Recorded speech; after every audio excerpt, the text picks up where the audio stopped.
आप इरशाद फरमाते हैं कि तकवा ये है कि अल्लाह तबारक व तआला तुम्हें जहाँ देखना चाहता है वहाँ तुम पाए जाओ, और जहाँ नहीं देखना चाहता वहाँ तुम ना मौजूद हो। ये तकवा है। जो करने का हुक्म दिया गया इंसान वो बजा लाए, और जिससे मना किया गया इंसान उससे बच जाए। ये तकवा है। और भी बहुत कुछ इस पर कहा जा सकता है, लेकिन इस आयत को, इसका जो दूसरा हिस्सा है, फरमाया वक़ूलू क़ौलन सदीदा, तुम सीधी सीधी बात कहा करो। हज़रत मौलाना रूम अलैहिर्रहमा आपने बड़ी खूबसूरत बात इस पर लिखी है। फरमाते हैं कि इंसान अपनी गुफ्तगू को, अपनी बात को 3 दरवाज़ों से गुजार ले तो इस आयत पर अमल भी हो जाएगा, क़ूलू क़ौलन सदीदा पर, और वो कही हुई बात इंसान को कभी किसी मुकाम पर रुस्वा भी नहीं होने देगी। तो वो 3 दरवाजे कौन से हैं? आप जानते हैं कि इंसान जब बोलता है तो बहुत सारी चीज़ें उससे सरजद हो जाती हैं। बहुत सारे ऐसे गुनाह हैं कि जिनका ताल्लुक़ इंसान की ज़ुबान के साथ है। हज़रत शेख सादी शिराज़ी रहमतुल्लाह ताला अलैह आप फरमाया करते थे, मैं कभी भी अपनी खामोशी की वजह से नहीं पछताया, जब भी कभी पछताया हूँ अपनी किसी ना किसी बात की वजह से पछताया। तो इंसान जब बोलता है तो बोलने से कबल अगर सोच ले, समझ ले, गौर व फिक्र कर ले तो इंसान को बड़ा सुकून और बड़ी राहत मिलती है। फरमाया कि जब भी तुम गुफ्तगू करो तो 3 दरवाज़ों से अपनी गुफ्तगू को गुजार लिया करो। अब वो 3 दरवाजे कौन से हैं? सबसे पहला दरवाज़ा, फरमाया सबसे पहला दरवाज़ा सच्चाई का दरवाज़ा है। तुम जब भी बोलो सच बोलो, कभी झूठ ना बोलो। मेरे हुजूर से पूछा गया, हुजूर मोमिन शख्स बुज़दिल हो सकता है? फरमाया नहीं, मोमिन बहादुर होता है, लेकिन हाँ कभी कभार उससे बुज़दिली भी सरजद हो सकती है। पूछा गया, हुजूर मोमिन शख्स कंजूस हो सकता है? कहा नहीं, मोमिन सखी होता है, लेकिन हाँ कभी कभार उससे बुखल भी सरजद हो सकता है। पूछा गया, हुजूर मोमिन शख्स कभी झूठा हो सकता है? तो मेरे हुजूर ने कतई तौर पर इनकार करते हुए इरशाद फरमाया, नहीं, मोमिन शख्स कभी झूठा नहीं हो सकता। फरमाया जिसके दिल के अंदर कामिल ईमान होगा वो शख्स कभी झूठ नहीं बोलेगा।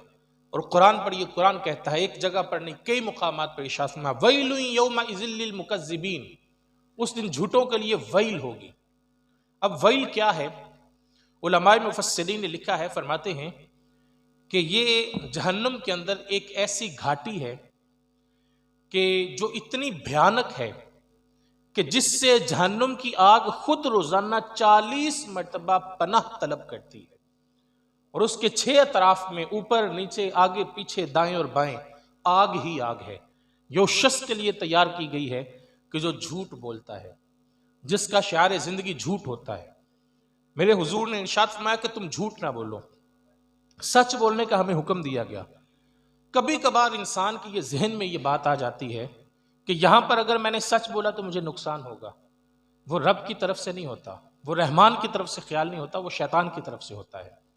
और अगर कभी ये ख्याल आ जाए तो फिर आप उस वाक़े को याद कर लिया करें जो अहले सुन्नत के बच्चे बच्चे को वाक़या याद है कि जब एक माँ अपने बच्चे को काफिले के साथ भेजती है और उसके कुर्ते में 40 दिरहम इस अंदाज से सिलाई कर देती है कि देखने वाले को नजर ना आए, और कहा कि बेटा तुम मुझसे वादा करो कभी तुम झूठ नहीं बोलोगे। वो बच्चा वादा करता है, काफिले के साथ चल देता है।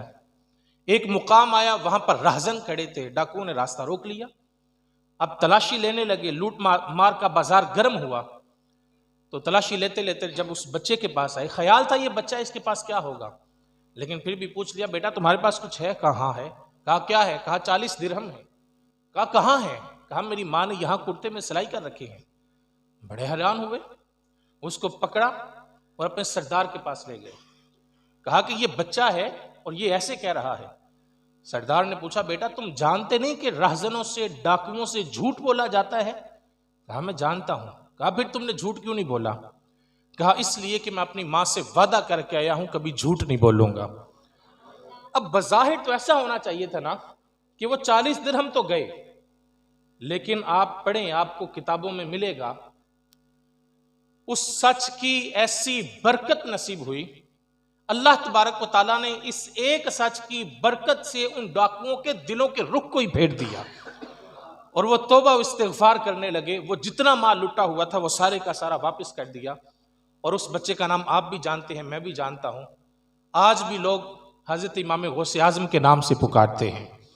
तो ये बात ज़हन नशीं रहे, सच कभी भी इंसान को नुकसान नहीं देता। सच की बरकतें नसीब होती हैं और सच के ज़रिए से इंसान के कितने मामलात जो हैं वो कितने आसान हो जाते हैं। हमेशा सच बोलने का हमें हुक्म दिया गया है। कभी कभार ऐसे लगता है कि शायद मैं यहाँ पर ज़रा झूठ बोलूँगा तो मुझे इतने लाख का फ़ायदा हो जाएगा, इतने हज़ार का फ़ायदा नसीब हो जाएगा। तो ये बात ज़हन नशीं रहे, मेरे रसूल का ये फरमान है।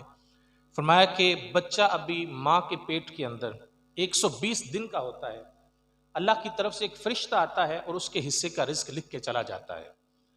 अब अल्लाह तबारक व तआला ने हर इंसान को साहिब इख्तियार बनाया। किसी को अल्लाह ताला ने मजबूर महज पैदा नहीं किया। जो हमारी किस्मत में लिखा है मिलना वही है। रास्ता इख्तियार करने के हवाले से हमें इख्तियार दिया गया। फरमाया ये सीधा रास्ता है, ये गलत रास्ता है। क़द तबय्यन रुश्द मिनल गय। फरमाया हदायत भी वाज़ेह है, गुमराही भी वाज़ेह है। अल्लाह तबारक व तआला ने दोनों रास्तों को वाज़ेह कर दिया। वहदैनाहुन नजदैन, दोनों रास्ते तुम्हारे सामने खुले हैं, तुम्हारे पास इख्तियार है। तुम चाहो तो ये सीधा रास्ता इख्तियार कर लो, चाहो तो तुम ये गलत रास्ता इख्तियार कर लो, मिलेगा वही जो तुम्हारी किस्मत में है। हज़रत अली मुर्तज़ा करमल्लाहु वजहुल करीम, आपने नहजुल बलागा के अंदर ये लिखा है। आप फरमाते हैं कि कूफे के बाजार से मैं गुजर रहा था, नमाज का वक्त हुआ, पास एक सवारी थी। सोचा कि मैं नमाज पढ़ लूं। एक गुजरते हुए गुलाम को देखा, बुलाया, कहा बेटा इसका जरा ध्यान रखना, मैं नमाज पढ़ के आया। अब आप नमाज पढ़ने चले गए। जब वापस पलटे तो जहन के अंदर यह ख्याल आया कि मैं इस गुलाम को इनाम के तौर पर 5 दिरहम दूंगा।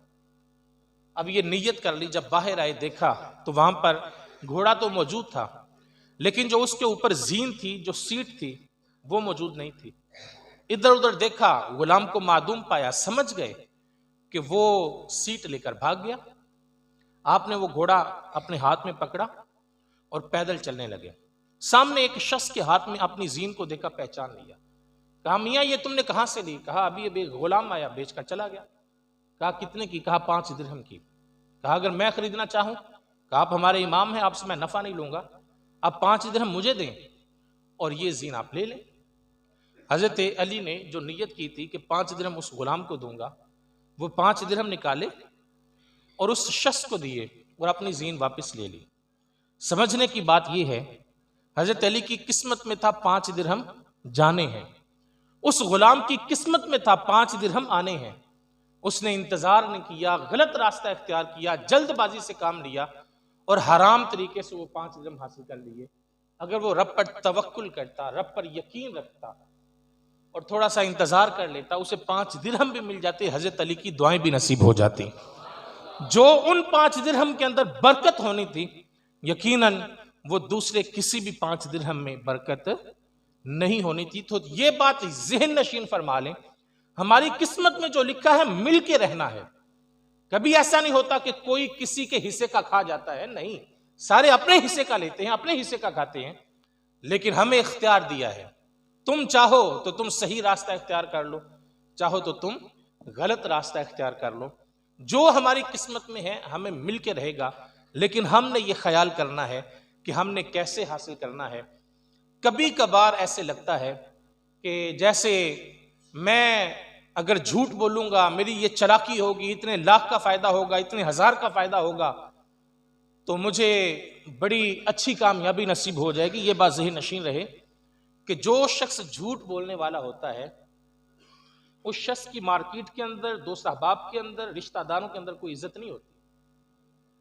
वो इस दुनिया में भी जलील और रुसवा होता है, उसकी बात पर कोई यकीन नहीं करता। और जो लोग सच बोलते हैं, उनकी उस सच्चाई के जो फरेरे हैं वो कहां कहां जाते हैं। हुजूर नबी रहमत सल्लल्लाहु अलैहि वसल्लम अभी उस वक्त ऐलान नबूवत नहीं फरमाया था। आप जानते हैं कि हुजूर तजारत किया करते। आपने एक दिन ऊंट लिए और मक्का की मंडी में चले गए, साथ एक गुलाम को लिया, उसको कहा बेटा ये ऊंट हैं, इनकी ये कीमत है और ये एक ऊंट है, कहा कि इसके अंदर ये ऐब है, तुमने जब ये बेचना है तो पहले ऐब बताने हैं।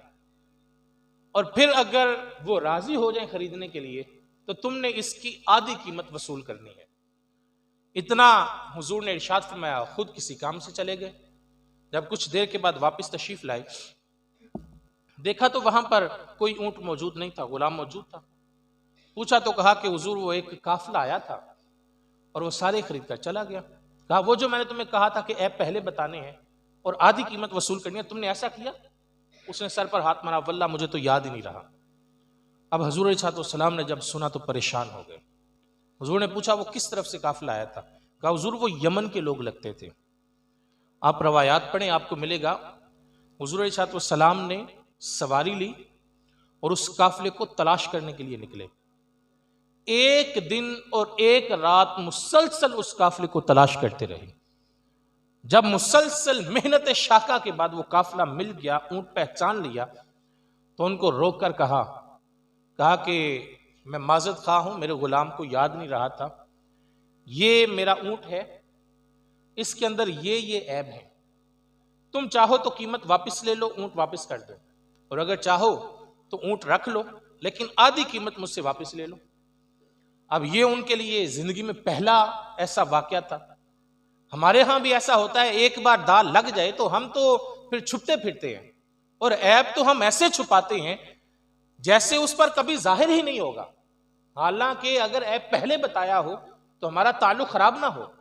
हम जब कुछ भी बेचने लगते हैं तो ऐबों को छुपा लेते हैं, जो खूबियां होती हैं उनको हम और भी जो है वो बढ़ा चढ़ा कर बयान करते हैं, और फिर मसला तब होता है कि जब वो खरीद लेता है उसके बाद वो ऐब जाहिर हो जाते हैं, तो फिर हमारा ताल्लुक खराब होता है। हुजूर नबी रहमत सल्लल्लाहु अलैहि वसल्लम ने इरशाद फरमाया, इसके अंदर ये ऐब है, तुम चाहो तो खरीद लो, और अगर खरीदोगे तो आधी कीमत मुझसे वापस लोगे। उन्होंने कहा कि हमें ये मंजूर है। हुजूर अलैहिस्सलाम ने आधी कीमत वापस की। जब वापस दे करके हुजूर पलटे तो वो लोग आगे बढ़े, दामन थाम कर कहा, कहीं आपका नाम मोहम्मद बिन अब्दुल्ला तो नहीं है सल्लल्लाहु अलैहि वसल्लम? कहा हाँ हाँ, मुझे इसी नाम से पुकारते हैं। कहा हम यमन में थे, हमने वहां सुना था कि मक्का की मंडी में एक ऐसा शख्स है कि जिसने कभी कोई झूठ बोला ही नहीं है, और लोग उसे सादिक और अमीन के नाम से पुकारते हैं। साहिब ये बात ज़हन नशीन रहे, अगर हम सच बोलते हैं, हम सच्चे हैं, हम खरे हैं, तो यकीनन अल्लाह तबारक व तआला हमारी जो पहचान है वो भी बड़ी खूबसूरत रखेगा, और जो हम कमाएंगे अल्लाह ताला उसमें बहुत ज्यादा बरकत अता फरमाएगा। ये बात याद रखें, कसरत और चीज है, बरकत और चीज है। कसरत हो लेकिन बरकत ना हो तो उस माल का कुछ फायदा नहीं होता, लेकिन अगर बरकत नसीब हो जाए तो वो थोड़ा भी बहुत ज्यादा होता है। और यहां पर मैं ये भी एक बात कहूंगा, बाज लोग ये समझते हैं कि शायद सच कड़वा होता है और इस वजह से वो बड़े करख्त लहजे में बात करते हैं, जबकि हमारे उस्ताद ग्रामी पीरज़ादा मोहम्मद रज़ा साक़ी मुस्तफ़ा ज़ीदा मजदहू अब बड़ा खूबसूरत जुमला इरशाद फरमाया करते हैं। आप फरमाते हैं सच कड़वा नहीं होता, सच मीठा होता है, और उस पर जो दलील देते हैं इतनी खूबसूरत है आपकी रूह भी रक्स करने लगेगी। फरमाते हैं कि सच कड़वा नहीं होता, सच मीठा होता है, इसलिए कि मेरे नबी से ज्यादा कोई सच्चा भी नहीं था, हुजूर से ज्यादा कोई मीठा भी नहीं था। सबसे ज्यादा सच्चे भी हुजूर थे, सबसे ज्यादा मीठे भी हुजूर थे। तो जब भी कहें सच कहें, कभी भी आप झूठ ना बोलें। फरमाया कि जब तुम गुफ्तगू करो तो अपनी गुफ्तगू को 3 दरवाजों से गुजार लिया करो। सबसे पहला दरवाजा सच का दरवाजा है। दूसरा दरवाजा फरमाया कि दूसरा दरवाजा जरूरत का दरवाजा है। अगर कुछ कहने की जरूरत है तो कहें, अगर कहने की जरूरत नहीं है तो खामोश रहें। हजरत शेख सादी शिराजी रहमतुल्लाह ताला अलैह आप फरमाया करते थे कि अगर तुम्हारे पास हीरे और मोतियों से भी ज्यादा कीमती गुफ्तगू हो तो अगर जरूरत नहीं है तो तुम वो गुफ्तगू करके अपनी गुफ्तगू को जाया मत करो। जरूरत है तो बोले, जरूरत नहीं है तो खामोश रहे। और हम जरा अपनी जिंदगी में झांक करके देखें, हमने कितने गैर जरूरी काम अपनी जिंदगी में शामिल कर रखे हैं। हमने बड़ा वक्त जाया किया टीवी चैनल पर बैठकर, सियासी बहसों मुबासे में हम कितना वक्त बर्बाद कर देते हैं। हमने मोबाइल पर कितना वक्त जाया किया। हमने दोस्त अहबाब में ताश की टोलियों में बैठकर कितना वक्त जाया कर दिया। हमारा वक्त तो बड़ा कीमती था, मेरे हुजूर का फरमान है, बल्कि हजरत इमाम अहमद बिन हम्बल आप फरमाते हैं मुझे हुजूर अलैहिस्सलाम की 5 लाख अहादीस जुबानी याद थी। फरमाते हैं उनमें से मैंने मुकर्ररात को जब निकाला तो मेरे पास 8000 अहादीस बची। उन 8000 अहादीस में से मैंने फजाइल और मनाकिब की अहादीस को एक तरफ किया तो मेरे पास 4000 अहादीस बची। उन 4000 अहादीस का मैंने मुलख्खस तैयार किया तो उन 4000 अहादीस में से सिर्फ 4 हदीसें निकली। और आप फरमाते हैं ये असास इस्लाम से हैं। अगर कोई शख्स इन 4 अहादीस पर अमल कर ले तो गोया उसने पूरे इस्लाम पर अमल कर लिया। और वो 4 अहादीस में से एक हदीस, मेरे हुजूर का फरमान है, मिन हुस्न इस्लामिल मर्इ तर्कुहु मा ला यानीही। एक मुसलमान के इस्लाम का हुस्न ये है कि वो हर बेमकसद बेमाना काम को तर्क कर देता है, वो बेमकसद बेमाना काम को छोड़ देता है। और आज हम देखें हमने कितनी चीजें अपनी जिंदगी के अंदर शामिल कर रखी हैं। हुजूर अलैहिस्सलाम का जरा अमल देखें। हुजूर नबी रहमत सल्लल्लाहु अलैहि वसल्लम क़यामत तक आने वालों के लिए उसूल व ज़वाबित बयान करने थे। और फिर इतनी कीमती आपकी जिंदगी, इज़ा जा नस्रुल्लाहि वल फत्ह व रअयत अन्नास यदखुलून फी दीनिल्लाहि अफ़वाजा, जोक दर जोक लोग इस्लाम के अंदर दाखिल हो रहे थे। हुजूर अलैहिस्सलाम ने उनके साथ मुलाकातें की, उनको दीन सिखलाया। मुकाम सफ़ा पर बैठे जो असहाब थे उनको दीन सिखलाया, उनको पढ़ाया। अहले बैत की तरबियत की, उनको वक्त दिया। 9 बीवियां बैक वक्त मौजूद थी हुजूर के निकाह में और किसी एक को भी हुजूर अलैहिस्सलाम के साथ कोई शिकायत मौजूद नहीं थी। तमाम बीवियों के हुकूक अदा किए, कुरान मजीद का एक एक लफ्ज लिखवाया, अहादीस लिखवाई गई, उसूल व ज़वाबित लिखवाए गए। इतना कीमती वक्त। और फिर गज़वात में भी आपने हिस्सा लिया, जंगों में हिस्सा लिया, तदबीरें की, ये सारा कुछ किया। लेकिन इसके बावजूद हुजूर के पास इतना वक्त बच जाता कि हुजूर अलैहिस्सलाम अपने कुर्ते को पैबंद खुद लगा लेते, अपने जूते खुद सिलाई कर लेते, खाना खुद बना लिया करते, रोटी खुद बना लिया करते। यार इतना कीमती वक्त होने के बावजूद आपके पास इतना वक्त बच जाता था। आज तो एक शख्स जरा थोड़ा सा बिजी हो जाए, थोड़ा सा उसका कारोबार जरा बड़ा हो जाए या थोड़ा मशहूर हो जाए तो वो भूले नहीं समाता और उसके पास वक्त नहीं होता दोस्त अहबाब को वक्त देने के लिए, अपने घर वालों के लिए, औलाद की तरबियत के लिए वक्त नहीं होता। लेकिन हुजूर अलैहिस्सलाम इतना कीमती वक्त, लेकिन इसके बावजूद हर चीज को मैनेज किया। तो आपको सिर्फ एक जवाब मिलेगा, इसलिए कि हुजूर अलैहिस्सलाम ने कोई बेमाना काम नहीं किया, हर काम जरूरत के मुताबिक किया, हर गुफ्तगू जरूरत के मुताबिक की, कोई एक लफ्ज भी गैर जरूरी नहीं कहा। जब हमारी जिंदगी के अंदर बहुत सारी चीजें गैर जरूरी शामिल हो जाएगी तो फिर बताएं हम कैसे मैनेज कर पाएंगे, फिर बताएं हम कैसे कामयाब हो सकेंगे, फिर बताएं हमारी जिंदगी के अंदर सुकून कैसे होगा। अगर हम सुकून चाहते हैं, अगर हम जिंदगी की राहत चाहते हैं, अगर हम रब को राजी करना चाहते हैं, अगर हम अपनी जिंदगी को सौखा करना चाहते हैं तो फिर हर बेमकसद बेमाना काम को तर्क कर दें और बेमकसद गुफ्तगू को छोड़ दें। कितनी खूबसूरत हुजूर की हदीस है। मेरे हुजूर ने इरशाद फरमाया, एक वो शख्स कि जो बेमाना और फजूल गुफ्तगू को तर्क कर देता है, फजूल कलाम नहीं करता, खामोश रहता है, जरूरत हो तो बोलता है, फजूल गोई से वो बचता है, करता क्या है, कुछ नहीं करता, सिर्फ खामोश रहता है। मेरे हुजूर ने इरशाद फरमाया, अल्लाह तबारक व तआला उस शख्स को उस खामोशी पर 60,000 साल की इबादत का अजर अता फरमाता है। करना क्या, कुछ नहीं करना, सिर्फ खामोश रहना है और उसको इतना अजर है। और अगर वो शख्स खामोशी की बजाय हुजूर पर दुरूद व सलाम पढ़ने लगे तो फिर बताएं उस पर कितनी रहमतों का नुज़ूल होगा। हजरत जिब्राइल अमीन हुजूर की बारगाह में हाजिर हुए, कहा हुजूर इस धरती पर जितने रेत के जर्रात हैं मैं उन तमाम को गिन सकता हूँ। आज अगर 1 सैकड़ा रेत के जर्रात हो ना तो हमारे पास कोई आला मौजूद नहीं है, साइंस ने बड़ी तरक्की की है, लेकिन 1 सैकड़ा रेत के जर्रात को गिना नहीं जा सकता। ये पूरी रूए जमीन कितनी रेत है, कितने जर्रात हैं, हमारे पास तो आदादो शुमार ना हो बताने के लिए। हजरत जिब्रील कहते हैं हुजूर मैं गिन सकता हूं। कहा जितने पानी के कतरात हैं मैं उनको गिन सकता हूं। 72% इस दुनिया में 72% पानी मौजूद है। कहा कि तमाम पानी के कतरात को मैं गिन सकता हूं।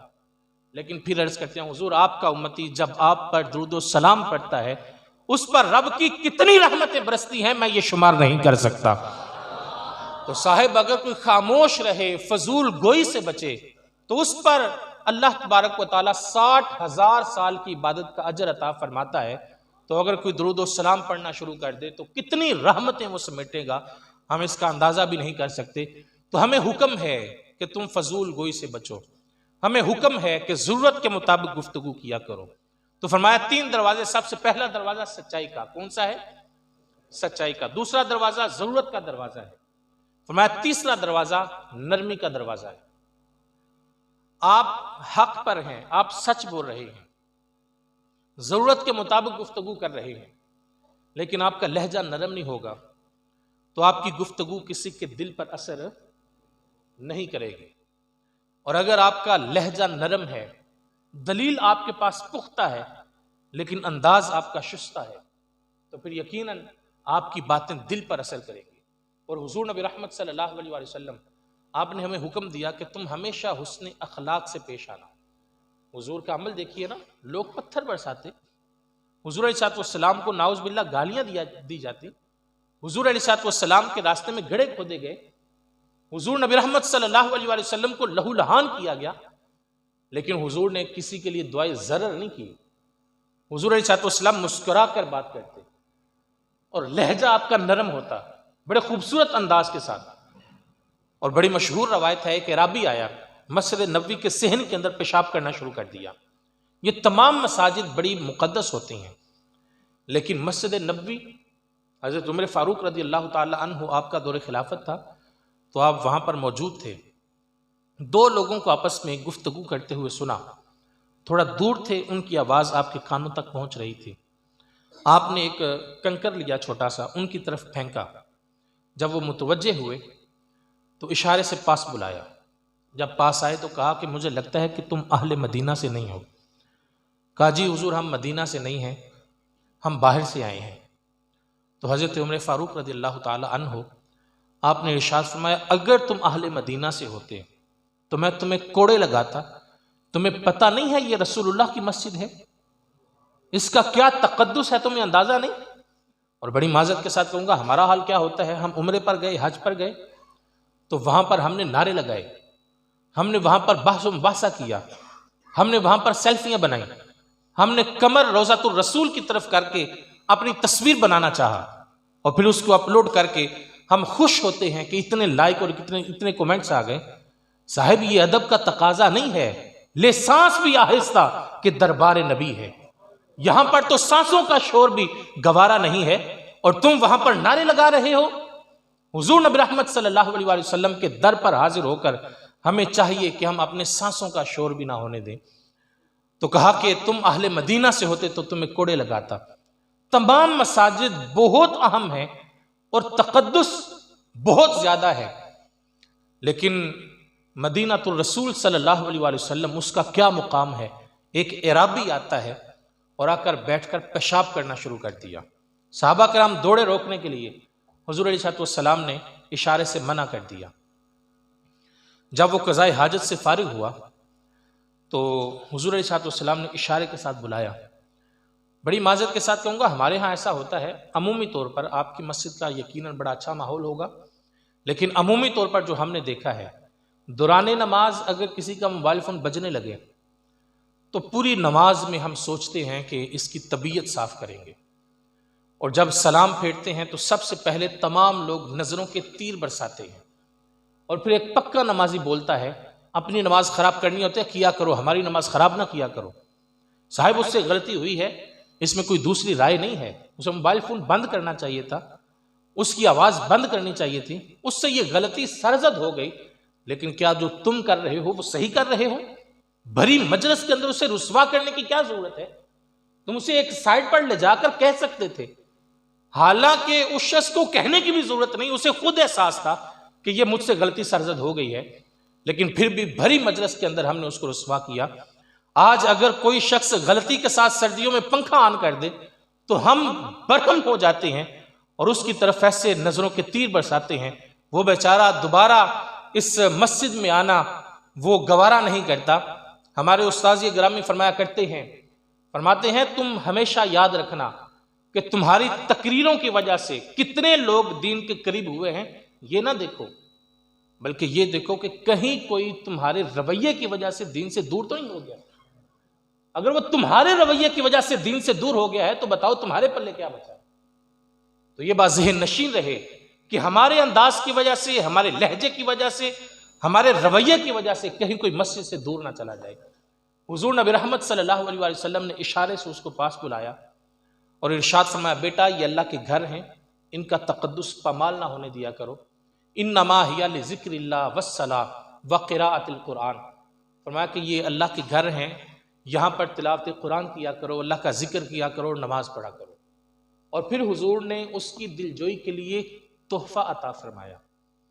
जब वो अपने कबीले में गया ना तो उसने बतलाया कि मेरा अमल क्या था और मुसलमानों के नबी का रद्द अमल क्या था। जब उसने बतलाया ना कि मैंने ये किया, उन्होंने मुझे ऐसे बुलाया, फिर मुझे उन्होंने ये समझाया और फिर उन्होंने मुझे तोहफा भी दिया, जब जाकर बतलाया, ये उस वक्त की बात है कि जब एक घात से घोड़ा मेरा पानी पिएगा, वो कहता नहीं मेरा पानी पिएगा, इस पर कत्ल गारत हुआ करती। हुजूर अलैहिस्सलाम ने अपने अंदाज के साथ, हुस्न अखलाक के साथ कैसा जिहाद किया है।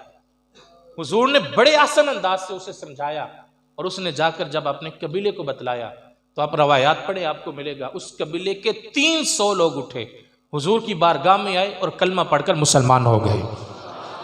तो ये बात ज़हन नशीन रहे कि हमारे लहजे नरम होने चाहिए। हुजूर से जब पूछा गया ना कि हुजूर ज़्यादातर लोग जन्नत में किस वजह से जाएंगे, हुजूर ने ज़ुबान की तरफ इशारा किया और मैं हुस्न अखलाक की वजह से। और कहा गया कि हुजूर ज़्यादातर लोग जहन्नुम में किस वजह से जाएंगे, हुजूर ने ज़ुबान की तरफ इशारा किया और मैं बद अखलाकी की वजह से। जब जिक्र किया गया ना हुजूर वो फलां बुढ़िया है, बड़ी नमाजें पढ़ती है, बड़े रोज़े रखती है, लेकिन उसके कलाम की सख्ती की वजह से उसके हमसाए बड़े परेशान हैं। तो मेरे हुजूर ने फरमाया कि उसका ये अमल कल क़यामत के दिन उसको जहन्नुम में ले जाएगा। और जब कहा गया ना कि हुजूर वो फलां शख्स वो बड़ी लंबी नमाजें नहीं पढ़ता, वो कोई इजाफी रोज़े नहीं रखता, इसका मतलब ये भी नहीं है कि वो नमाजें पढ़ते ही नहीं थे। हमारे खुतबा इसको बयान करते हुए वो कह देते हैं वो नमाज नहीं पढ़ता, वो रोज़ा नहीं रखता। साहिब सहाबी हो और वो रोज़ा ना रखे, नमाज ना पढ़े, ये कैसे मुमकिन है। हुजूर नबी रहमत सल्लल्लाहु अलैहि वसल्लम आपका ये फरमान है और सहाबा कराम से ये रवायत मरवी है। हुजूर ने इरशाद फरमाया कि जो शख्स इस दुनिया में रहकर जानबूझकर नमाज को तर्क करता है, फरमाया कि कल क़यामत का दिन होगा, मुख्तलिफ सफ़े होंगी, कहीं पर अंबिया की सफ़ है, कहीं पर अस्किया की है, कहीं पर औलिया की है, कहीं पर हुज्जाज की है, कहीं पर कुफ़ार की है, कहीं पर उन लोगों की है जो हुजूर के साथ दुश्मनी करते रहे, हुजूर पर पत्थर बरसाते रहे। हुजूर का फरमान सुनिए, फरमाया कि जो शख्स इस दुनिया में रहकर जानबूझकर नमाज को तर्क करता होगा, फरमाया कल क़यामत के दिन वो मेरे दुश्मनों की सफ़ में खड़ा होगा।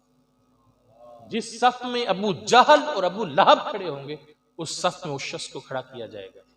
आज जरा अपने अंदर उतर कर देखें, आज की रात अगर हम वफात पा जाएं तो आज के दिन हमने कितनी नमाजें तर्क की हैं और हम कहाँ जाकर खड़े होंगे।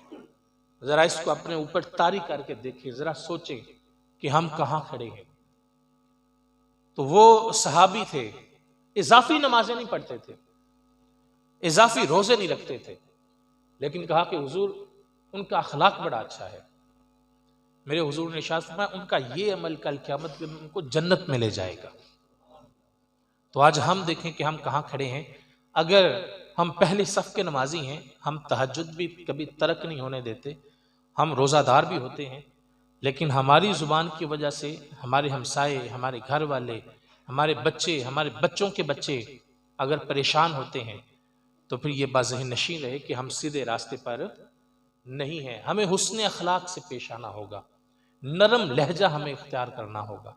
मेरे हुजूर ने इसकी तलकीन की है। तो फरमाया कि तीसरा दरवाज़ा नरमी का दरवाज़ा है। सबसे पहला दरवाज़ा सच्चाई का, कौन सा है? सच्चाई का। दूसरा दरवाज़ा ज़रूरत का दरवाज़ा, कौन सा है? और तीसरा दरवाज़ा फरमाया कि नरमी का दरवाज़ा है, कौन सा है? नरमी का दरवाज़ा। फरमाया इन तीन दरवाज़ों से तुम अपनी गुफ्तगू को गुजार लिया करो, तुम्हारी गुफ्तगू कभी भी तुम्हें जलील और रुसवा नहीं करेगी। और फरमाया कि तुम इस आयत का मिसदाक होगे, वक़ूलू क़ौलन सदीदा, तुम सीधी सीधी बात कहा करो। मेरे रब का फरमान है, ए ईमान वालों, ए वो लोगों के जो मुझ पर ईमान ला चुके हो, ए वो लोगों जिन्होंने मेरे नबी को मान लिया है, ए वो लोगों के जिन्होंने मेरे नबी के हुक्म पर, मेरे हुक्म पर सरे तस्लीम खम कर दिया है, तुम अल्लाह से डरते रहो और सीधी सीधी बात कहो। अल्लाह ताला से दुआ है कि अल्लाह ताला हम सबको काबिल अमल बातों पर अमल की तौफीक अता फरमाए और ये जो सबक है हमें अपनी ज़िंदगियों के अंदर रासिख करने की हिम्मत अता फरमाए। वमा तौफीकी इल्ला बिल्लाह। आखिर पर एक ज़रूरी ऐलान समात फरमा लें। इंशाअल्लाहुल अज़ीज़ 3 मार्च बरोज़ इतवार सुबह 10 बजे से लेकर नमाज असर तक इदारतुल मुस्तफ़ा गुजरांवाला में एक अज़ीम शान फ़क़ीदुल मिसाल मुस्तफ़ा इज्तिमा का इनेकाद हो रहा है, जो हर साल होता है। अल्हम्दुलिल्लाह हर साल ही हमें बहुत अच्छा फ़ीडबैक मिलता है। वहाँ पर मुख्तलिफ़ मुबल्लिगीन के इस्लाही बयानात होते हैं और आखिर पर आलमी मुबल्लिग इस्लाम तर्जुमान हकीकत पीरज़ादा मोहम्मद रज़ा साक़ी मुस्तफ़ा ज़ीदा मजदहू आप भी बयान फरमाते हैं, ख़ुसूसी दुआ फरमाते हैं। आप सबसे गुजारिश है कि आप ज़रूर वहाँ पर तशरीफ़ लाएँ। इंशाअल्लाह आपको जो गए हैं वो तो जानते हैं, जो नहीं गए उनसे गुजारिश है कि एक दिन आप निकाल कर वहाँ जाकर महसूस करें। आपको पता चलेगा, आपकी रूहें आपको बताएंगी कि यहाँ पर नूर बरस रहा है। और ऐसा कैसे ना हो, वहाँ पर मुझे अच्छी तरह याद है कि जब उसकी बुनियाद में ईंटें रखी गई थीं तो हर ईंट के ऊपर पूरा पूरा कुरान मजीद तिलावत किया गया था और वहाँ पर कोई ऐसा लम्हा नहीं होता कि जब कुरान और हदीस की बोली ना बोली जा रही हो। आप वहाँ पर ज़रूर पहुँचें, आपको उतरता हुआ नूर महसूस होगा। वहाँ पर आपकी रूह को राहत व तस्कीन नसीब होगी और जो वहाँ से आपको असबाक मिलेंगे यकीनन वो आपकी इस्लाह के लिए काफ़ी होंगे। यहाँ से इंशाअल्लाहुल अज़ीज़ कन्वेंस का एहतमाम किया गया है, बाकायदा यहाँ पर सवारी का एहतमाम है। हमारे आसिफ भाई हैं, इनके साथ आप रब्ता कर लें, अपनी सीट रखवाएं, अपना नाम लिखवाएं। इंशाअल्लाहुल अज़ीज़ यहाँ से सुबह फजर के बाद, अच्छा 2 तारीख को रात 10 बजे, सुबह 10 बजे, अच्छा माशाल्लाह, जी जी इंशाअल्लाह यहाँ से रवानगी होगी। आप अपना वक्त निकालिए और ज़रूर वहाँ पर हाजिर हों। अल्लाह ताला हम सबको दीन मतीन के साथ वाबस्तगी इख्तियार करने की तौफीक अता फरमाए। वमा तौफीक